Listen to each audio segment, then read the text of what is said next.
Hey, it's NPR's Book of the Day. I'm Andrew Limbong. My favorite scarf, the one I reach for every year when it gets cold, was a Christmas gift from my sister-in-law, who knitted it herself. It's this black and gray infinity scarf from when those were big that's kept me warm for 8 years now. I thought about it as I listened to today's interview with Tom Daley, who's got a book out called Made with Love, which is all about knitting and crochet tips and patterns and all that. Now, knitting isn't his day job. In fact, he says in this interview that he learned from watching YouTube videos. His actual gig is being an Olympic swimmer. In fact, during the 2020 Tokyo Olympics, you could see him in the stands knitting before winning the gold that year. And he talked to NPR's Elissa Nadworny about why he started knitting in the first place. So, knitting helped you win the gold in Tokyo? How? Yes. Honestly, it was when I first started knitting, I had no idea of the impact that it was going to have. Initially, it was because my coach said that I'm terrible at sitting still and resting and recovering, and I need to find something where I can just sit still. So then it was my husband that suggested that I try knitting because he's a filmmaker, and people on set, while they're waiting, they sometimes do some knitting. So I was like, you know what? I'll give it a go. And it just turned into my mindfulness, my meditation, my calm, and my way to escape the stresses of everyday life, and in particular, going into an Olympics. Huh. Can you take us back to that first piece you ever made? What was the moment that you started to be like, oh, this is going to work for me? Well, actually, the first piece I ever made was a scarf for my mum. And initially I found it extremely difficult, just to be able to have the patience and the concentration. But once I learned, it kind of went flying from there, honestly. And the whole reason that Made with Love started was because when I was finished with the scarf, I wanted to sew something into it that my mum could know that I had made it. So I went online to order some of the labels that normally you can sew into clothes that like personalized ones. And I had to order a stock of 50 of them. So I thought I need to get something where I actually makes it worth getting them. So I was like, you know what, I'm going to put Made with Love by Tom Daley.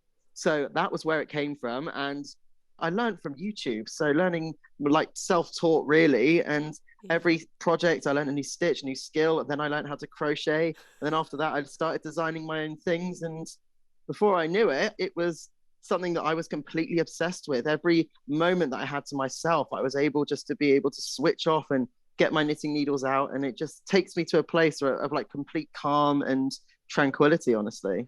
Yeah, do you have tips for how people can make knitting and crocheting get them to that peace and tranquility, that practice of mindfulness?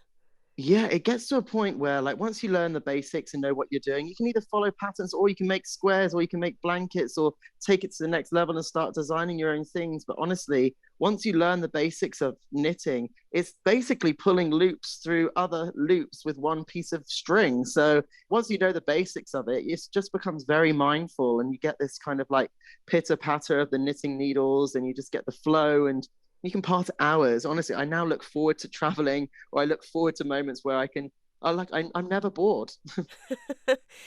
What are some of the most meaningful patterns or projects in the book for you?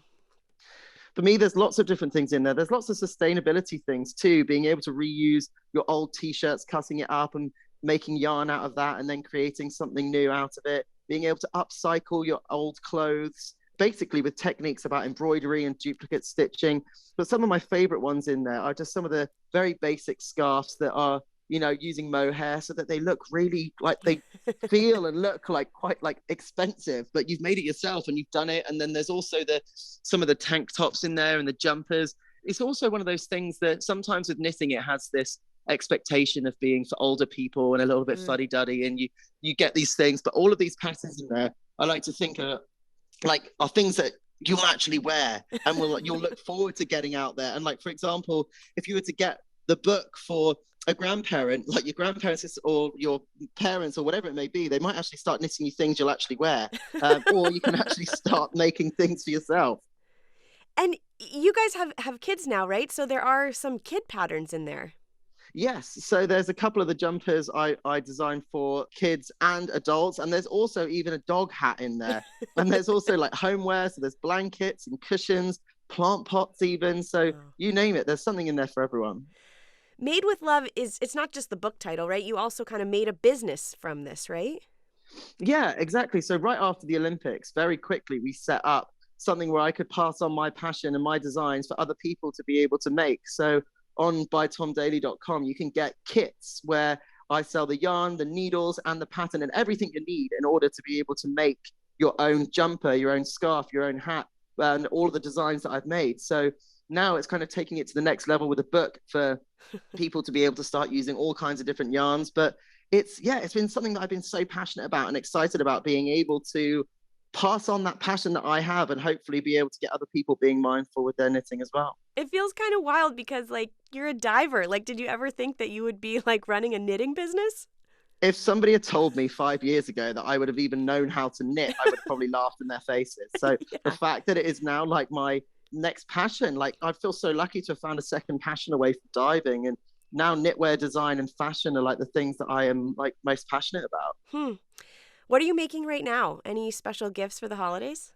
So I've been making all kinds of things actually, and I'm trying to make like a little bit more out there editorial things. And I've just recently made, you have to like bear with me here. There's two things that I've made. There's one like kind of chainmail-esque, very like meshy type knit with crystal balls and disco ball kind of vibe, which is it's a lot. And then I also made a balaclava, which was like hot pink with sleeves.